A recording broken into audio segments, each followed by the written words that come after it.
You've been with us for the last few weeks. You know that we are moving into this gospel called the Gospel of Mark. And so the reason we're doing that is because there's this kind of tension in our culture right now.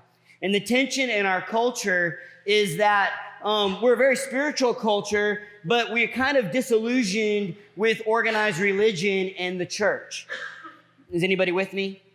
I mean, like, I'm a pastor of a church and I'm a little disillusioned sometimes with organized religion and the church. I'm disillusioned with some of the scandals that are allowed to happen. I'm disillusioned a little bit with sometimes the way I see money spent. I'm disillusioned with some of the different things that are working on in the church. And then there's Jesus, and in the culture, even in our very spiritual culture, Jesus is pretty well liked.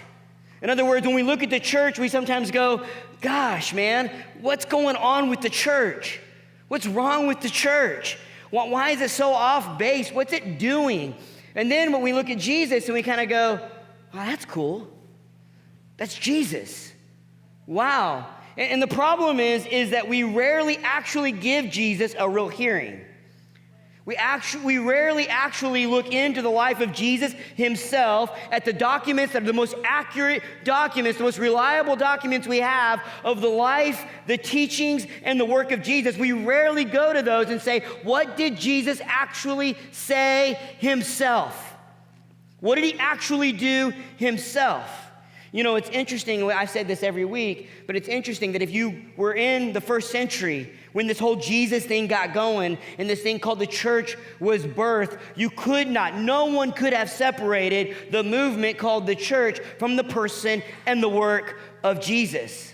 But now it seems like you can. Now it seems like you can do church life, you can do religion and separate Jesus out of it.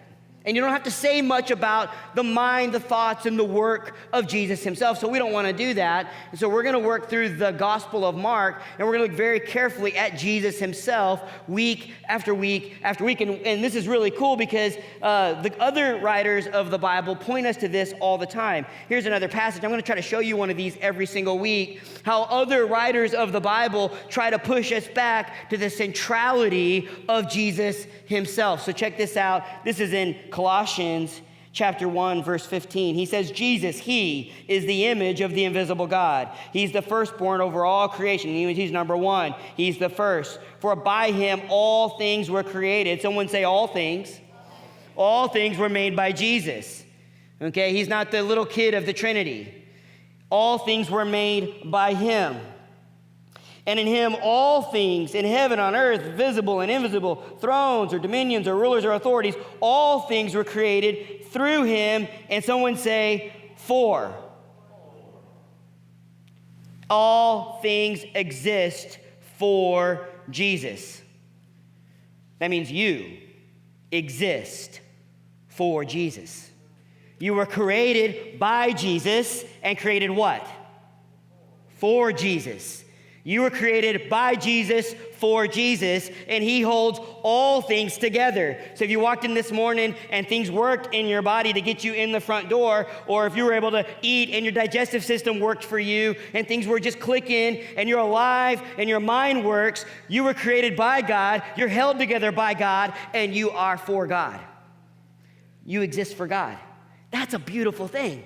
Wired together by God himself, for himself. Created for a purpose.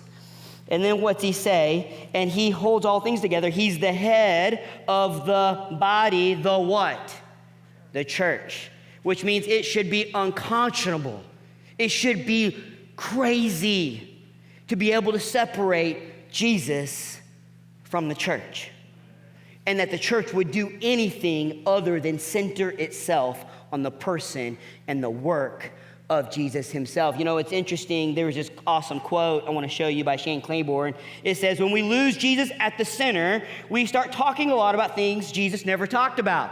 Oh, imagine that. When he's not at the center, we talk about things he didn't say. But when he's at the center, and when he's not at the center, and we start talking about things he never talked about.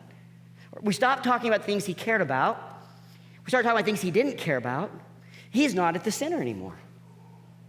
Right? And that's something we just don't want to do. So we're looking at the Gospel of Mark. That's a big introduction to what we're doing week after week after week. If you were here last week, Jesus encountered a guy called a leper. He had a disease called leprosy. We pulled up a little WebMD to kind of show you what that was about. It's a disease that attacks your neurology so that you can't feel your fingertips and you can't keep your eyes open and you have constant nosebleeds and you have sores. And in that day and age, in the first century, they associated this monstrous look, this body that was looking horrible. That was a scary look. Someone looked at a leper and they would go, I don't want to be around you. So what you did is you pushed the leper out of the city.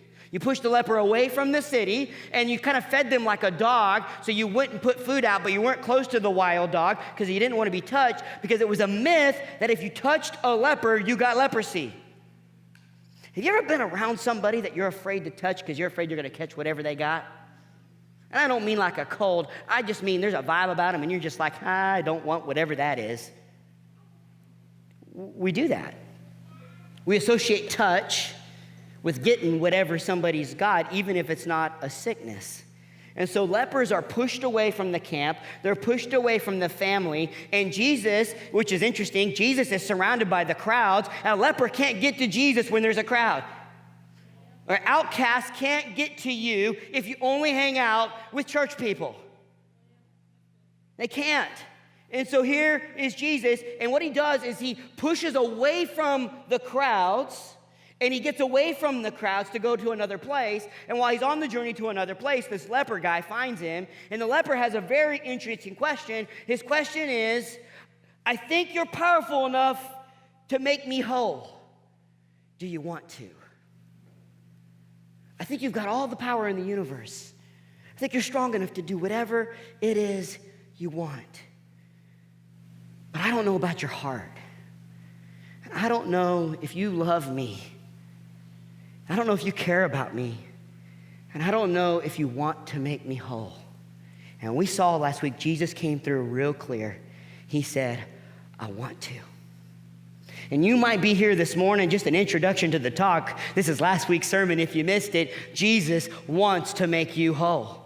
He wants to work in your life. He sees the things that are broken that no one else sees. He sees the things that make you feel like an untouchable to other people. He sees the things that are the most embarrassing. He sees that moment of shame 10 years ago that no one else really remembers. He sees it, he knows it, and he wants to make you whole. He wants to heal you. He wants to restore you, and he's brokenhearted over the things that are painful in your life. Jesus is not up there going, well, got what they deserve. He's up there brokenhearted. It said he was moved in his soul for that brokenness. And he moved in his direction, and he made him whole. This week, we come to chapter 2. And then, it's interesting, when I think about this week, there's a very famous verse in here we're going to get to in a second, and I won't tell you what it is yet, but when I get to it, you'll know what it is, and you've heard it before. But it's interesting because it makes me think of a particular character trait that I have, and the character trait is, I hate going to the doctor. Now, I grew up in a family that didn't trust doctors. So my mom didn't take us to the doctor very often because she believed that the health food store lady knew more than the doctor knew. And so we'd go to the health food store when we got really sick, but we didn't go to the doctor. Anyone grow up in a family like this? Like, hey, man, those doctors, I don't know about them. So I didn't like going to the doctor. And so truth be told, I went my whole life into adulthood never going to the doctor, never having health insurance, okay? There's only been like 2 years of my whole life that I've ever had health insurance, and it's because Obama required everybody to get it. And so, I did some kind of share thing to make sure I had some health care. I've never had health care, and I went most of my life never going to a doctor. Now, about 7 years ago, I was playing Ultimate Frisbee. And, I was out there playing and competing and having a good time. And I was racing down the field, and I reached up to grab the Frisbee, and didn't, no contact, no one touched me. I was about to score. I was way ahead. And my knee all by itself went pop, and I fell down. And I got up, and I was like, I'm fine. And the whole field was like, you are not fine. Like, that sounded like a tree branch broke. Like, you are not okay. And I was like, no, I'm fine. And watch me. And I limped around a little bit and ran around limping a little bit. And I was like, I think I got it. And they were like, are you sure? And I was like, yeah, I got it. So I went out there and I tried to run, and then I fell over, just completely fell on my face. And they were like, I don't think you're fine. I was like, I think I'm fine. I think I got it. So I got up and I tried to run down again, and I took a cut and I fell over again. And they were like, are you sure you're okay? And I was like, maybe I need to sit down for a second, but I'm fine. I'm all right. So I went to my physical therapist buddy, and he's like, you need to go see a doctor. And he was like, no, I'm fine. I'm good. Swelling went down on my knee, no big deal. A week goes by, I'm fine. I'm just going to give it a break a little bit. I wait 2 weeks go by. There's not a lot of pain in my knee. I'm fine. I go out to play ultimate frisbee again. I get out to run again, take one step, shoot down the field, fall over on my face.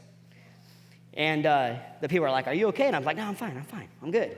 I'll just take a break. I'm okay. I'll do some more stretches. I'll be fine. I'm all right. So I didn't play for the rest of the game. I took a couple more weeks off. I did this for 3 months.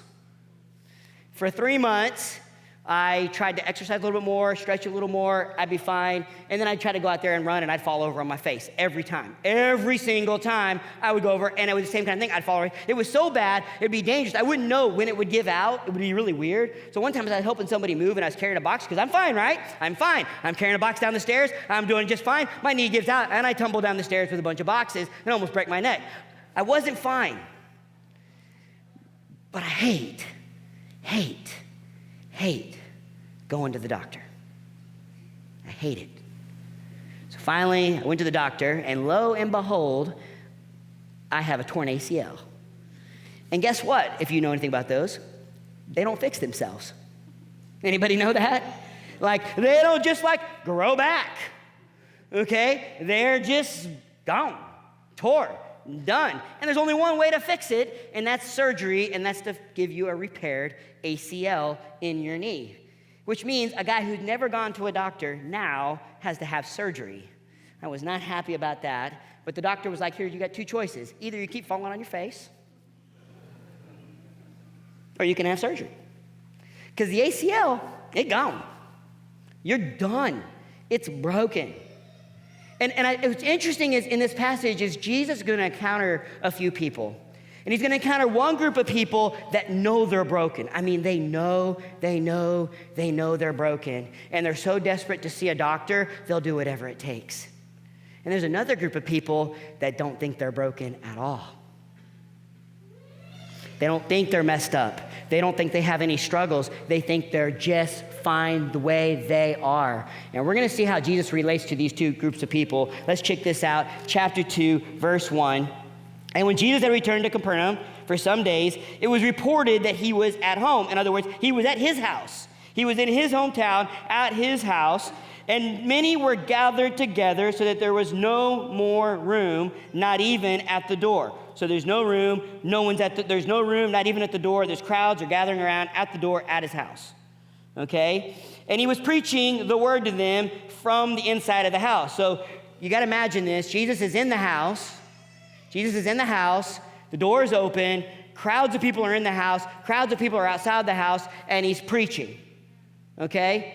And it's just packed, and you can't get to Jesus. Okay? And while he was preaching the word to them, and they came, in other words, these group of people, these unnamed group of people, they came bringing to him a paralytic carried by 4 men. And when they could not get near him, a paralytic, a guy who can't walk, a guy who is paralyzed. We don't know if he's paralyzed from the neck down. We don't know if he's paralyzed from the waist down. We don't know how much he's paralyzed, but he's paralyzed. He cannot move. Paralytics don't fix themselves. Paralytics don't stretch more to get their hamstrings better. Paralytics can't do a few exercises to get better. They can't do anything. They're stuck. And in that day and age, you starve to death if your friends didn't take care of you. There's no health system to take care of you. There's no nursing home for you. There's no great medical care. There's no cool chairs for you. You are done unless you have some people who love you. And he's got 4 guys apparently who just love this guy. We don't know why. We don't know if they're brothers. We don't know if they're friends. But they seem to love this guy, and they have heard word that there is a guy in town who can make you whole. They've heard that he's healed a leper. They've heard that he's cast out demons. They've heard there's a guy that can make you whole. He can change your life. And he's at his house, and the crowds are around him, and these 4 guys go, "We are getting in the house." So what'd they do? They couldn't get near him because of the crowd, so they went up on the roof, and they removed the roof. If you imagine this is kind of fun. 4 guys get up on the top of the roof, and they're like, we're getting in. We're breaking in the roof. Now, I don't know. You know, in the first century, I don't think the roof was probably made out of steel, and it wasn't made out of oak wood. It was a little bit easier to tear through and get into. But they break through the roof, and they're coming through the roof. Jesus is teaching the word. These guys are coming through the roof, and then they're going to get their guy down in the living room. I'm sure everybody's kind of like, what the heck's going on here? Jesus is teaching, doing his thing, and they get into the room, and then Jesus saw what? Their faith. Now, what kind of faith was this? This is the kind of faith, and let me tell you, sometimes we misunderstand what faith is. We think faith is this like, I'm a powerful person. I'm this powerful Christian with great faith, and I'm conquering the world in the power of God. I want you to know that's not what faith is. Faith is a desperation that Jesus is all you got. Faith is a desperation that you can't put any confidence in yourself. Faith is a thing that says, I've got nothing else. I've got no other hope. I can't do anything else to fix myself. I have no other option, but there seems to be this guy named Jesus, and maybe he can break into my world and he could make me whole. That's faith. Don't get it twisted. Faith is not something you can ever pump your chest about. I'm a great Christian. I'm a great person. I got my stuff. Faith is a desperation. I am paralyzed, and I don't have any other option. That's faith. And Jesus saw the desperation. He said to the paralytic, my son, your sins are forgiven. Now, that's odd, because he's paralyzed. And he got into the house to be healed from being paralyzed. And Jesus looks at him and goes, wow, what faith. Your sins are forgiven, son. If I'm this guy, I'm kind of going, yeah, okay, that's cool, but that's not why I'm here. Like, we'll do some sacrifices for my sin in a minute. There's a goat I can sacrifice later, okay? I'll go see a priest for that in a minute. I didn't come to the house. We didn't break through the freaking roof so that I get my sins forgiven. I want to walk, Jesus. That's what's going on here. But you know, it's interesting because what Jesus is doing is Jesus isn't stupid. He knows the guy can't walk. But Jesus sees there's something more devastating going on with the guy than the fact that he can't walk. And do you know there's something more devastating going on with us than anything we're suffering through right now? There's something more devastating that's happening inside of us than just whether or not our body physically hurts, whether things are not going well at our job, whether things are just not working out the way that we want them to work out in our lives. There's something more devastating going on. And I want you to know Jesus is compassionate for our physical suffering. He's compassionate for the things we're going through in our life, but he sees straight through it to the thing that's really going on. And the thing that's really going on is we are broken. We're broken. And he sees that. He sees straight through it. And he says, hey, man, there's a bigger thing going on here. You need some sin to be forgiven. Now, here's what he's not saying. Let me just get this straight. He's not saying the guy's paralyzed because he's a sinner. If that's true, they'd all be paralyzed. Because guess what? They're all sinners. Okay? So Jesus is asked this later. Hey, God, did bad things happen to this guy, because they're sinners? And he goes, are you kidding me? It ought to happen to all of us. You're all sinners. It should have happened to everybody. No. He's saying universally, the bigger need is the guy needs his sin dealt with. He needs his sin forgiven. Now, what's interesting is, as soon as he says this, there's these religious people. And they're sitting there, and they're going, huh? Huh? Wait, hold up. You don't have that right. You don't have that right because only God can do that, right?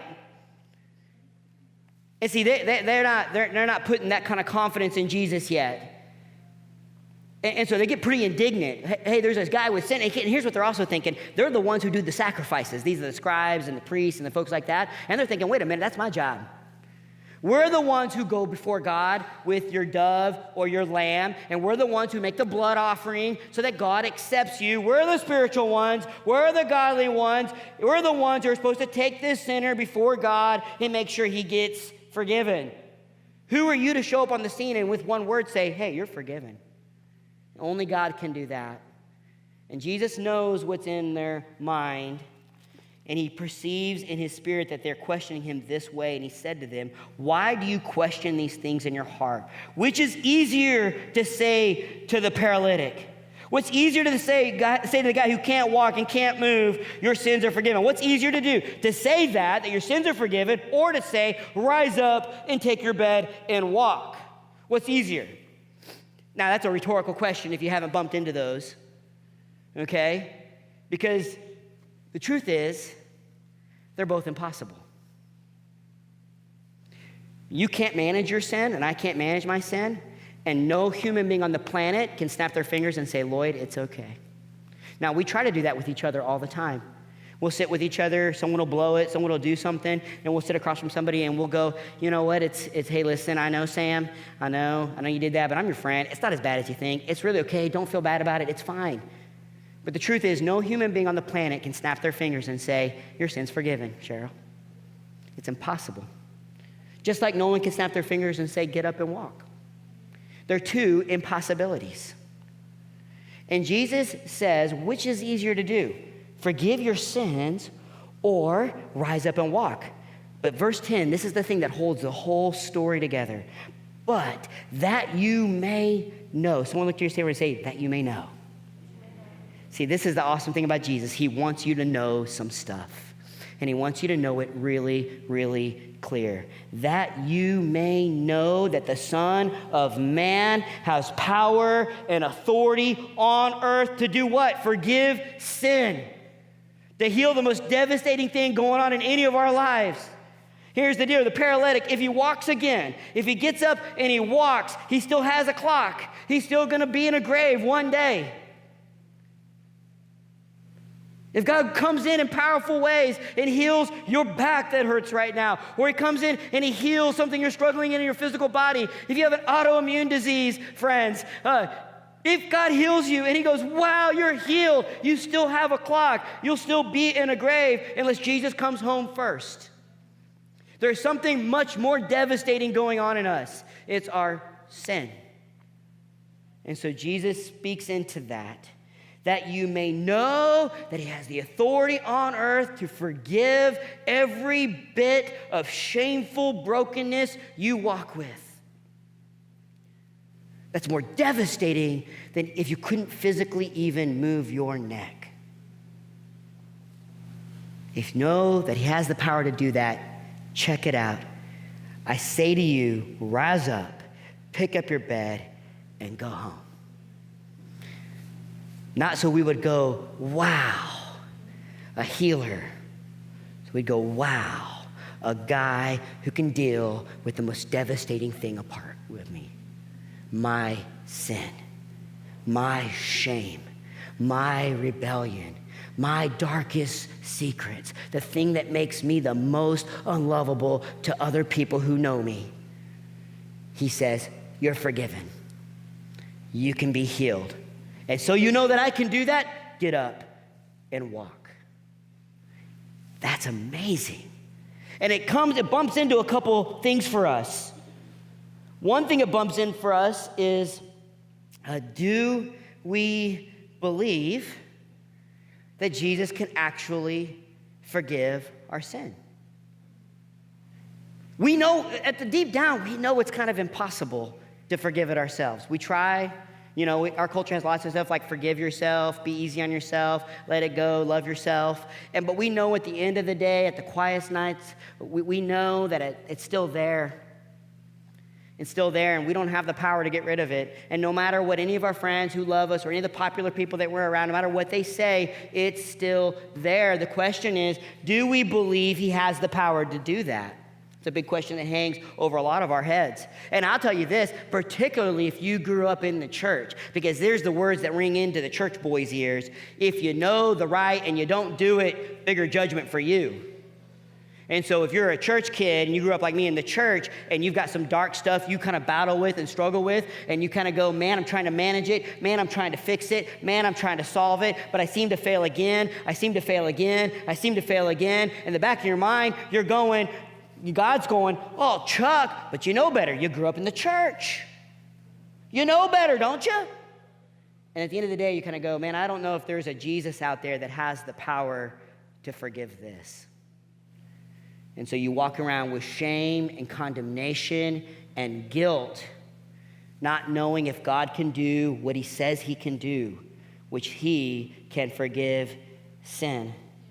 And so he does that, and check out what it says. He says, the guy rose, he got up, he took his bed, he went out. They were all amazed, and they worshiped, they glorified God, saying, we never saw anything like this. And I don't think they're saying we never saw anything like a guy getting healed from being paralyzed. Yes, what's the bigger thing? The guy has sin and shame and guilt done away with. And they're amazed. There's a guy walking guilt-free, shame-free, condemnation-free in a moment from the powerful work of Jesus. And then I want you to see how the narrative, and this is going to seem like it's shifting on us, but it's not. But check out what it says. It says in verse 13 then, he went out beside the sea, and all the crowd were coming to him, and he was teaching them. And as he passed by, he saw Levi, the son of this guy's name I can't say. I just try not to say him. If you're new here, I just don't know how to say those words. The Levi, the son of Alphaeus or whatever, sitting at the tax booth. Okay. More important than the name of his daddy is where he's sitting. He's sitting at a tax booth. So we just got to a guy who, as far as we know, was paralyzed from the neck down, couldn't move. And he's obviously, you look at him, he's obviously broken. And then Jesus meets at a tax booth. And if you know anything about the first century, these guys were more hated than the Romans because the Romans pulled them out of the Jewish culture.